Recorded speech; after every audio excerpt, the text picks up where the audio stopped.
કેમ છો? મજામાં? સુવાક્યોની દુનિયામાં, સુવિચારોની દુનિયામાં આપનું સ્વાગત છે.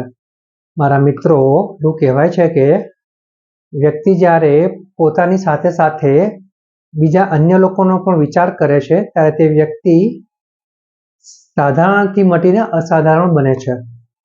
આ જ વાતને સુવિચાર તરીકે શ્રી સંજીવ શાહ સાહેબે ખૂબ જ સરસ રીતે લખ્યો છે. આજનો જે સુવિચાર છે તેનો વિષય છે ક્રિયાઓ, એક્શન્સ. બીજાના જીવનને સમૃદ્ધ બનાવવા માટે આજે તમે શું કર્યું? વાત સુવિચાર ખૂબ જ સરળ છે, ખૂબ જ મહત્વપૂર્ણ છે. મિત્રો, પોતાના માટે તો બધા જ જીવે છે, પરંતુ જ્યારે વ્યક્તિ બીજાના માટે પણ જીવવાનો પ્રયાસ કરે છે ત્યારે તે વ્યક્તિ એવા 10 લોકોમાં આવે છે કે જે લોકો અસાધારણ હોય છે. જ્યારે 100 વ્યક્તિઓમાંથી 10 વ્યક્તિ આવી જે હોય છે તે જ આ દુનિયામાં કંઈક ઊંચા મુકામે પહોંચે છે. અહીંયા વાત ફક્ત પૈસા, ધન દોલતની નથી, પરંતુ તેના કાર્યોની છે.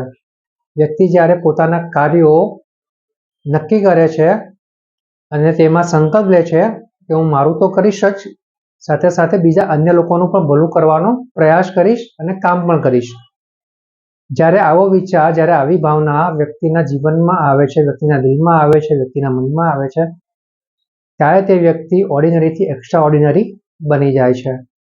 અને મારા મિત્રો, આપણે પણ જો ઓર્ડિનરીથી એક્સ્ટ્રા ઓર્ડિનરી બનવું હોય, સાધારણથી અસાધારણ વ્યક્તિત્વ બનવું હોય, આપણે પણ આ જે એક્શન્સ છે, જે ક્રિયાઓ છે, એટલે કે આપણે આપણું જે ભલું તો કરવાનું જ છે, આપણે પોતે સમૃદ્ધ થવાનું છે, કારણ કે આપણી પાસે પણ ઘણી બધી જવાબદારીઓ છે. એટલે આપણે આપણું, આપણા પરિવારનું, સાથે સાથે આપણી સાથે જોડાયેલા અન્ય લોકોનું પણ જો ભલું વિચારીએ, આપણી સાથે જોડાયેલા બધા લોકોને સમૃદ્ધ બનાવવાનો પ્રયાસ કરીએ, તો ચોક્કસ જ આપણે એવું વ્યક્તિત્વ જીવી જઈશું કે જ્યારે ભવિષ્યમાં જો આપણે નહીં હોય છતાં પણ આપણા કામની છાપ તો હશે જ.